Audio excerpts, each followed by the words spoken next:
Travel and tourism industry ऐसी industry है जो कि कुछ भी होता है सबसे पहले इफेक्ट होती है। We are the first ones to get affected और last ones to recover.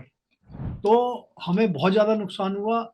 Out of 57 million people who are directly employed in this industry, about 20 to 25 million people lost their jobs. तो जी। हमारी government से appeal यही है कि जो भी बेनिफिट्स आप टूरिज्म फिजिकल एक्सपोर्टर्स को दे रहे हो वही हमें दो, और फॉरेन एक्सचेंज अर्निंग्स पे जो भी आप एग्जाम्पशन दे सकते हो वो दो, और जीएसटी और बाकी taxes should not be more than 5%।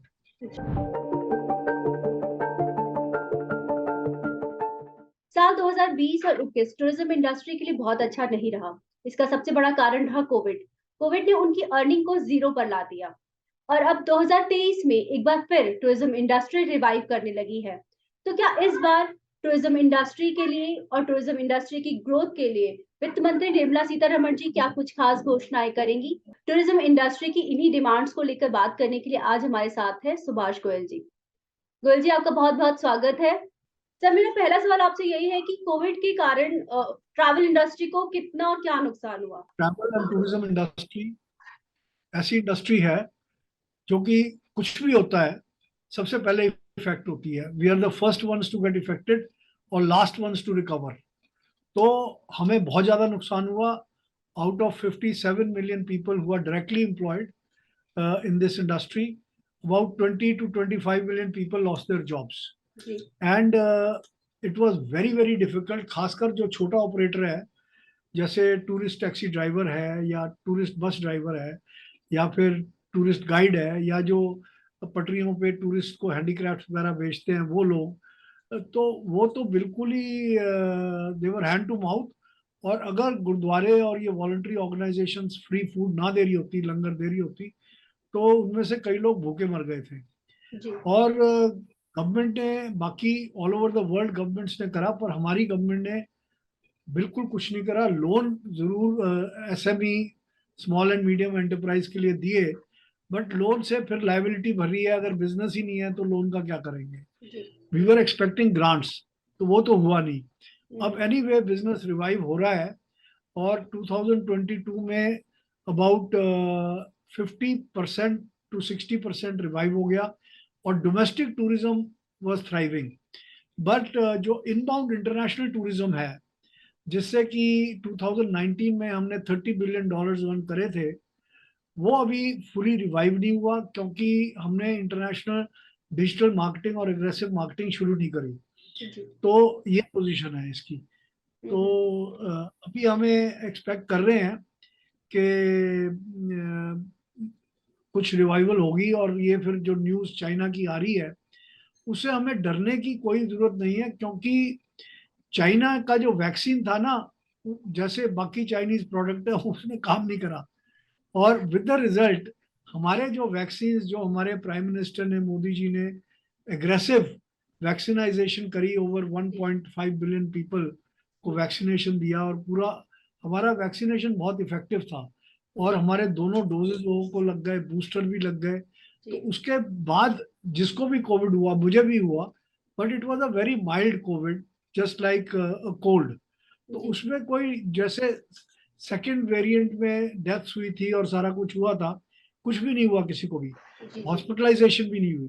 तो जी। अभी भी ये जो चाइनीज वेरिएंट है, चाइनी में इसलिए है कि उन्होंने बाहर का वैक्सीन आने नहीं दिया, और उनके वैक्सीन ने काम नहीं करा। काम नहीं किया। तो चाइना एक कंट्री है जिन्होंने हर्ड इम्यूनिटी जो है वो उनके इतनी नहीं हुई जितनी पूरे जी। इंडिया में और पूरी वर्ल्ड में हो गई। हमारे जी। यहाँ तो फिर भी लोग मास्क वगैरह पहन रहे हैं। तो जी। अभी हमारा एक ग्रुप आया है यूरोप से, वो कहते हैं कि यूके में और यूरोप में तो कोई मास्क भी नहीं पहन रहा। ठीक है ना? तो बिल्कुल जो है, पूरी world has been immunised against this disease, hmm. Except the Chinese. तो जी। चाइनीज विजिटर्स पे हमने रिस्ट्रिक्शन लगा दी है कि चाइना से जो भी आ रहा है, और जो भी उन कंट्रीज जो वाया चाइना आते हैं, उनसे हमें उनको वही दोबारा से जो they will have to register, और उनको 72 आवर्स पहले नेगेटिव कोविड टेस्ट करना पड़ेगा। और अगर किसी को फिर भी गवर्नमेंट को शक है तो एयरपोर्ट पे भी वो वैक्सीनेशन करेंगे, आई जी मीन टेस्ट करेंगे जी फॉर डूइंग। सो मेरी आपके मार्फत सबको यही है कि भाई डोंट, अपना गार्ड मत उतारिए, स्टिल बी केयरफुल, क्योंकि अब हम हमारी इकोनॉमी नहीं अफोर्ड कर सकती दोबारा से लॉकडाउन। तो जी उसके लिए बेस्ट है कि आप मास्क पहने रखिए, वैसे भी एयर पोल्यूशन बहुत है, तो आप मास्क पहनेंगे तो इट विल बी बेटर, तो hmm that will be the best. But अगर आप मास्क नहीं भी, but we are been vaccinated, तो जी कोई ऐसी बात नहीं है, जी मुझे टेंशन नहीं है कि इकोनॉमी या टूरिज्म अब इफेक्ट होगा, जी क्योंकि पूरी world is prepared for this disease. और जैसे एक जमाने में ट्यूबरक्लोसिस बड़ी, अब जैसे अफ्रीका है, अफ्रीका में येलो फीवर से अगर आप वैक्सीनेटेड हैं, otherwise yellow fever was a dangerous disease. So vaccination होना बहुत जरूरी है जो भी आए।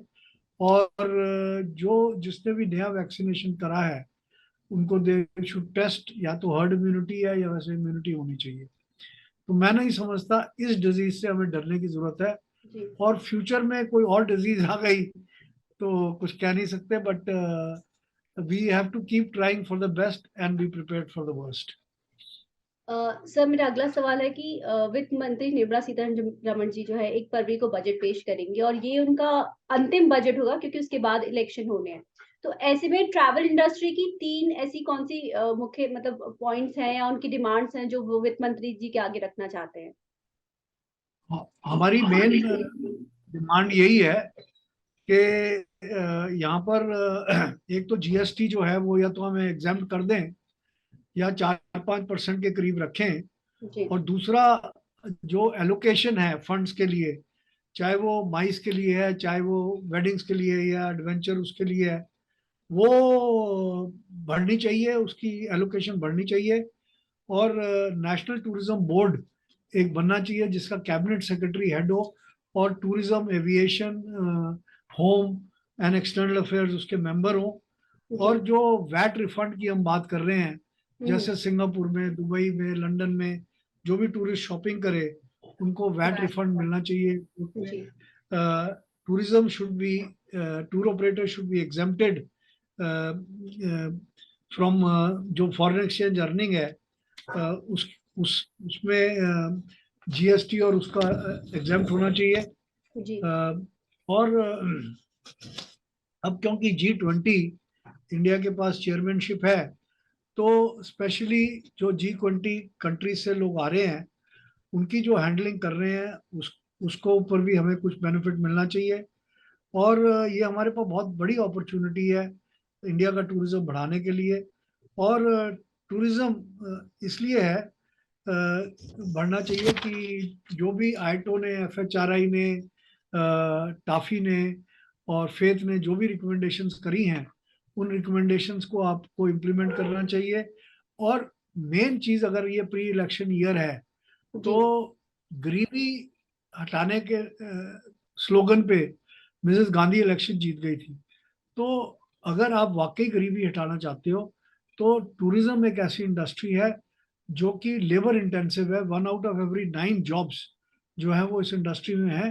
तो आपको टूरिज्म इंडस्ट्री को सेम बेनिफिट्स देने चाहिए जो आप फिजिकल एक्सपोर्टर्स को दे रहे हो, जी, जी, राइट।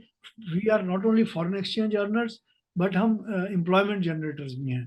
तो जी, हमारी गवर्नमेंट से अपील यही है कि जो भी बेनिफिट्स आप टूरिज्म फिजिकल एक्सपोर्टर्स को दे रहे हो वही हमें दो। और फॉरेन एक्सचेंज अर्निंग्स पे जो भी आप एग्जाम्पशन दे सकते हो वो दो। और जीएसटी और बाकी taxes should not be more than 5%। अच्छा, मेरा एक आखिरी सवाल है आपसे कि आपने ये कहा कि हमें परेशान होने की ज़रूरत नहीं है। लेकिन अगर और यूरोपियन और अमेरिकी मार्केट की बात करें तो मतलब ख़ासकर ये कि जब इंटरनेशनल मार्केट में थोड़ा-सा परेशानी है, हर एक कंट्री जो अपनी रेस्ट्रिक्शंस लगा रही है। तो इसे लेके क्या बजट में आप निर्मला सीतारमण जी से कुछ उम्मीद करते हैं कि वो कुछ अनाउंसमेंट ख़ासकर ट्रैवल इंडस्ट्री के लिए करें? या नहीं, आपने पहले बिल्कुल से ठान दिए हों? हम अपील करते हैं, पर जब पिछले बजट में नहीं करा तो हमें ज्यादा उम्मीद है नहीं गवर्नमेंट से। बट स्टिल वील अपील, क्योंकि इस टाइम इस इंडस्ट्री को बहुत ज्यादा हेल्प की जरूरत है। और मोस्ट इम्पॉर्टेंट यही है कि हमें एग्रेसिव डिजिटल मार्केटिंग करनी चाहिए गवर्नमेंट को, सोशल मीडिया मार्केटिंग करनी चाहिए और इलेक्ट्रॉनिक टेलीविजन पे मार्केटिंग करनी चाहिए और उन लैंग्वेजेस में करनी चाहिए जो हमारी सोर्स मार्केट्स हैं, जैसे फ्रेंच है या जापानीज है या चाइनीज है या रशियन है या स्पेनिश है। ये 4-5 जो लैंग्वेजेस हैं, इसमें हमें इनके जो इलेक्ट्रॉनिक मीडिया है उस पर मार्केटिंग करनी चाहिए। तो मुझे उम्मीद है कि अगर इस बजट में कुछ एलोकेशन एडिशनल मार्केटिंग के लिए हुई और टूरिज्म मिनिस्ट्री को एडिशनल मिली और एक जॉइंट प्रमोशंस करें, तो मुझे उम्मीद है कि टूरिज्म एक ऐसी इंडस्ट्री है जो कि जो $5 ट्रिलियन इकोनॉमी का हमारा सपना है, वो उसमें से एटलीस्ट 50-60% जो फॉरेन एक्सचेंज अर्निंग है और जॉब क्रिएशन है वो टूरिज्म इंडस्ट्री कर सकती है। Sir, thank you. आपने ट्रैवल इंडस्ट्री को लेकर इतनी सारी बातें बताई हमें, और हमें उम्मीद है कि इस बार जो वित्त मंत्री निर्मला सीतारमण जी है, आपकी मांगों को अपने बजट में शामिल करेंगी और ट्रैवल इंडस्ट्री का जो आने वाला जो समय है वो उसको और बेहतर बनाने का काम करेगा।